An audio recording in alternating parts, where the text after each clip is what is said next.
Hello বন্ধুরা, তোমরা সকলে কেমন আছো? আশা করছি প্রত্যেকেই খুব ভালো আছো। তোমাদের ভালোবাসায় আমরাও না বেশ ভালো আছি।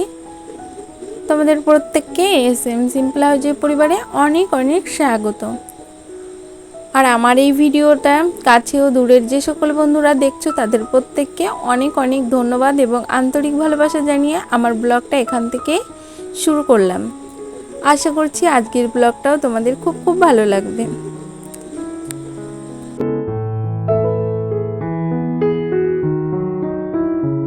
আর জানো তো বন্ধুরা, এর মধ্যে আমার ঘরের সমস্ত কাজ করে নিয়েছি আর পুজোটাও দিয়ে নিয়েছি। আর এই জামা কাপড়গুলো না আমি আগের দিন কেচেছিলাম, এটা হলো শনিবারে কেচেছিলাম, আর আজকে হলো রবিবার 26 তারিখ। আর জানোই তো আজকে হলো ঝড়ের সংকেত আছে, আর ঝড়টা বলে খুব আকারেই হবে, একটা ভয়ও আছে মনের ভিতরে। তার জন্যই না আমি খুব সকালবেলা আজকে ঘুম থেকে উঠে ঘরের প্রত্যেকটা কাজ করে নিয়েছি আর ঘরের পুজোটাও দিয়ে নিয়েছি। আর ঝড়ের কথা শুনলে বোঝো তো প্রত্যেকেরই একটু ভয় লাগে, আর তাতে আবার আমাদের কাঁচা বাড়ি, ভয়টা অনেকটাই বেশি লাগে। আর তাতে আবার দুটো বাচ্চা আছে, এদের জন্য বিশেষ করে আরও বেশি ভয়টা লাগে। তারপর দেখো তোমাদের সঙ্গে কথা বলতে বলতে আমি একটু সাজুগুজুও করে নিলাম।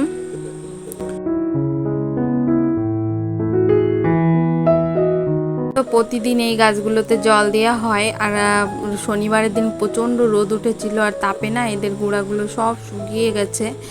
যতই রেমাল ধেয়ে আসুক না কেন, কিন্তু আমার এই তুলসী গাছটা একদমই না, মানে কি বলবো, মরো ভাব হয়ে গেছে। ওই জন্য ভাবলাম আগে গাছগুলোতে জল দিয়ে নিই।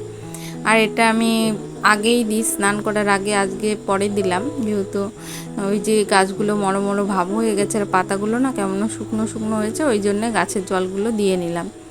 আর এই দেখো প্রচণ্ড ঝড়ো হাওয়া দিচ্ছিল, দাঁড়ানো যাচ্ছিল না, মনে হচ্ছে সকাল থেকেই ঝড়টা শুরু হয়ে গেছে, এরকম মনে হচ্ছে বাইরের ওয়েদার এতটা খারাপ ছিল। বাবা আমাকে একটু দাও,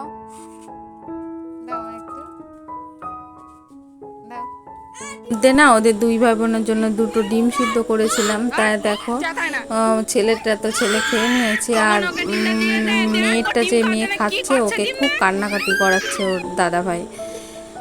আর আজকে মামামকে একাকেই দিয়েছি খেতে, ও খুব বায়না ধরছিল একা ডিম সিদ্ধ খাবে, মানে ও একাই খেতে চাচ্ছিল, তাই ওকে একাই প্লেটে দিয়েছি, ও একাই খাচ্ছে, আমাকে খাইয়ে দিতে হয়নি আজকে।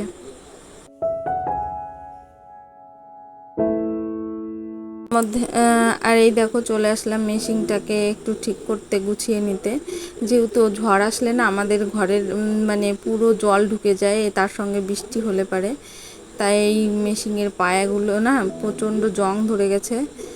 তাই কি করলাম, এইগুলো সব তেলের প্যাকেট, প্লাস্টিক তো, তাই পায়াগুলোতে দিয়ে বেঁধে বেঁধে দিচ্ছি, তাহলে কি হবে, জংটাও ধরবে না আর জলটাও এদের গায়ে লাগবে না।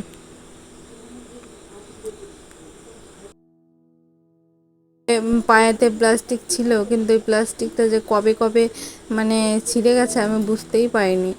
তাই দেখো এই যে পুরোটা দিয়ে নিলাম। তারপরে ওর বাবা কিছু মুদি বাজার এনেছে, বলতে সোয়াবিন এনেছে আর 2 প্যাকেট তেল এনেছে, তাই তেলটাও বাড়ন্ত হয়ে গেছে, তাই তেলের বয়ামে তেলটাও ঢেলে নেবো, আর তার সঙ্গে সোয়াবিনগুলো প্যাকেট থেকে জারে রেখে দিচ্ছি।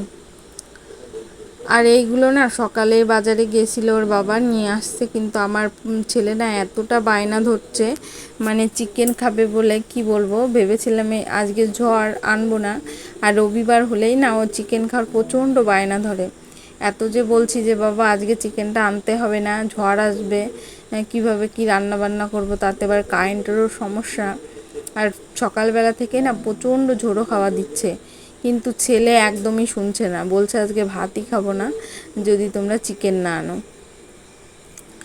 তারপর ওর বাবা যেহেতু বাজারগুলো নিয়ে আসছে, আর ওর বাবাও বলছিল যে বাবা আজকে খেতে হবে না, তুমি অন্য আরেকদিন খাও, কিন্তু ও প্রচণ্ড বায়না ধরেছে, এখন চিকেনটা তো আনতেই হবে, এখন কি করার। তাই দেখো এই জিনিসগুলো দিয়ে আবার গেছে বাজারে চিকেনটা আনতে, আর আমি এগুলো রেখে দিলাম। আর এর মধ্যে না ওকে দিয়েছিলাম একটু,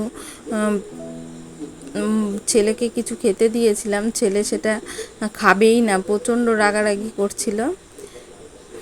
দেখো এই যে যেইটুকু তেল বেশি ছিল সেইটুকু তেল এখানে রেখে দিলাম, আর এই জায়গাটা একটু পরিষ্কার করে গুছিয়ে নিলাম।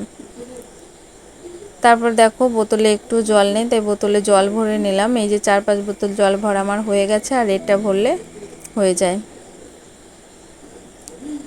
আর জানো না, কারেন্টের না প্রচণ্ড অসুবিধা হচ্ছে, বারবার যাচ্ছে আর আসছে, মানে বিরক্ত একটা জিনিস। জানি না আজকে কারেন্টে মশলাটা করতে পারবো কি না।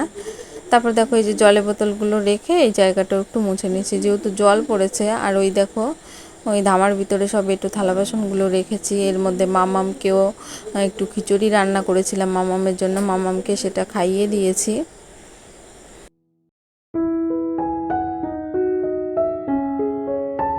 তারপরে দেখো যতই চিকেন রান্না করি, আমাদের বাড়িতে চিকেন রান্না হলেও না একটু মানে সবজি না করলে কেউ ভাত খেতে পারে না। মানে বিশেষ করে আমার বর, ও না সবজি একটু করতেই হয়, ও শুধু চিকেন দিয়ে একদমই ভাত খেতে পারে না। তাই দেখো একটু শাক ছিল, সেই শাকটাও বেছে নিচ্ছি।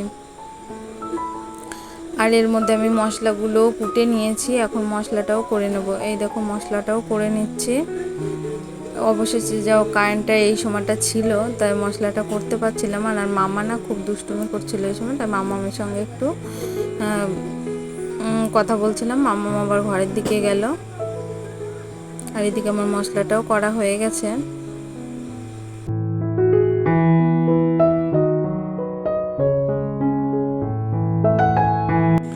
আর এই দেখো ওকে না মিষ্টি দিয়ে মুড়ি দিয়ে দিয়েছিলাম, রাগ করে মিষ্টি মুড়িটাও খায়নি।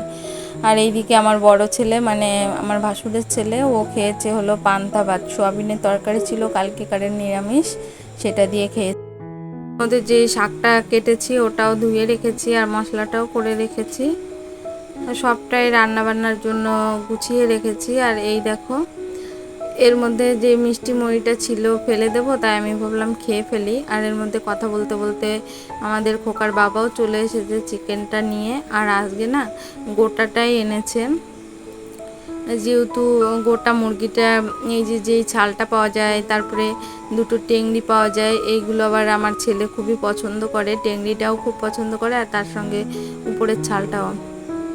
আর এই দেখো কিছু শিঙি মাছও আমি কেটে নিয়েছিলাম, আর শিঙি মাছ দিয়েই আজকে শাকের ঝোলটা করব, আর তার সঙ্গে চিকেন কষা হবে।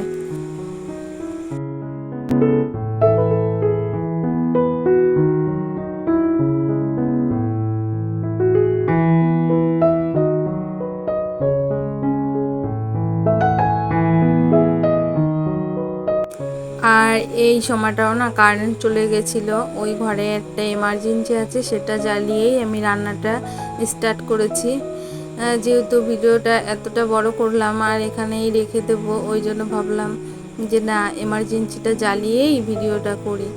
তারপরে দেখো এই যে মাছ ভাজিগুলো আমার দেয়া হয়ে গেছে উনুনে, আর মাছ ভাজিটাও প্রায় হয়ে গেছে। এখন কিছুটা জল দিয়ে তারপরে জলটা ফুটে গেলে, সকল বন্ধুরা আমার ভিডিওগুলো দেখো তারা তো প্রত্যেকেই জানো যে আমি শাকের ঝোলটা কিভাবে রান্না করি, আর আজকে শাকের ঝোলটা ওইভাবেই রান্না করেছি। তারপরে দেখো যেহেতু শাকের ঝোলটা রান্না করা হয়ে গেছে, তারপর কড়াইটা ধুয়ে দেখো আলুগুলোও ভেজে নিলাম।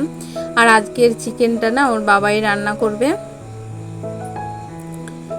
আর আমি যেহেতু ওর পাপা রান্না করবে, আর আমি তাই দেখো এই যে কিছুটা ময়দা ছিল, আর ময়দাটা চেলে রেখেছিলাম, তাও মনে হচ্ছে যে পোকা টোকা হয়ে গেছে নাকি, অনেক কদিনই হয়েছে রেখেছি, তাই এবার একটু চেলে নিলাম। আর এখন ময়দাটা আমার চালা হয়ে গেছে, তারপর দেখো আবারও কটোয় রেখে দিলাম।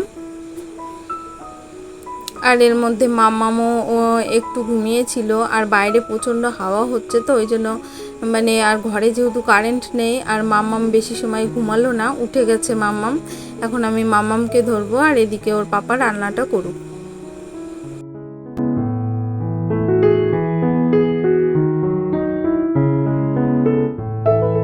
এই দেখো চিকেন রান্নাটা বসিয়ে দিয়েছে ওর বাবা, ছেলের বাবা। আর এই দেখো প্রথমে পেঁয়াজটা ভালো করে কষিয়ে নিয়ে তারপরে দেখো মশলাটা দিয়ে দিল। এখন মশলাটা ভালো করে কষানো হয়ে গেলে তারপরে চিকেনটা দিয়ে দেবে। আর এই দেখো মশলাটা খুব সুন্দর কষানো হয়ে গেছে। আর আজকের চিকেনটা কিন্তু মাখায়নি, আজকে একটু অন্য স্টাইলে রান্না করছে, মানে চিকেনটা একদমই মানে লবণ হলুদ কিছুই দেয়নি, প্রথমেই মশলাটার উপরে সব চিকেনটা দিয়ে দিল। এখন মশলার সঙ্গে ভালো করে খুন্তি দিয়েই নাড়াচাড়া দিয়ে ঢাকিয়ে মানে ঢেকে দিয়ে এইভাবেই কষিয়ে নেবে। আর এইভাবেও কষালে না দুর্দান্ত হয় খেতে। আর কি বলবো, আমাদের খোকার বাবার হাতের রান্নাগুলো মানে হাত চেটে খাওয়ার মতো, এতটা ভালো রান্না করে উনি। আর এই দেখো চিকেনটা পুরো কষানো হয়ে গেছে। এখন ছেলে কিছুটা কষানো মাংস খাবে, তাই ছেলের জন্য তুলে দিচ্ছে।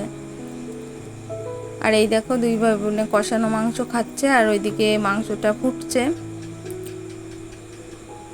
আর দুই ভাই বোনে খুব মস্তি করে চিকেনটা খাচ্ছিল দুই ভাই বোনে। তারপরে দেখো এই যে আমার চিকেন কষাটা হয়ে গেছে। আর এখন এই দেখো গরম মশলাও বেটে নিয়েছি। আর নামানোর সময় না ওই কিছুটা গোলমরিচ আর তার সঙ্গে কিছুটা এলাচ সবটা দিয়ে বেটে নিয়েছি। তারপরে এই দেখো, আর আমাদের বাড়িতে যে কাজ করে তার জন্য এই চিকেনটা তুলে রেখেছি। বন্ধুরা, এই পর্যন্ত যারা আমার সাথে আছে তাদের প্রত্যেককে অসংখ্য ধন্যবাদ। আর প্লিজ তোমরা প্রত্যেকে ভিডিওটা একটা লাইক করো আর অবশ্যই কমেন্ট করো। আর চাইলে পারে চ্যানেলটিকে সাবস্ক্রাইব করে ছোট্ট পরিবারের পাশে থেকো। টাটা।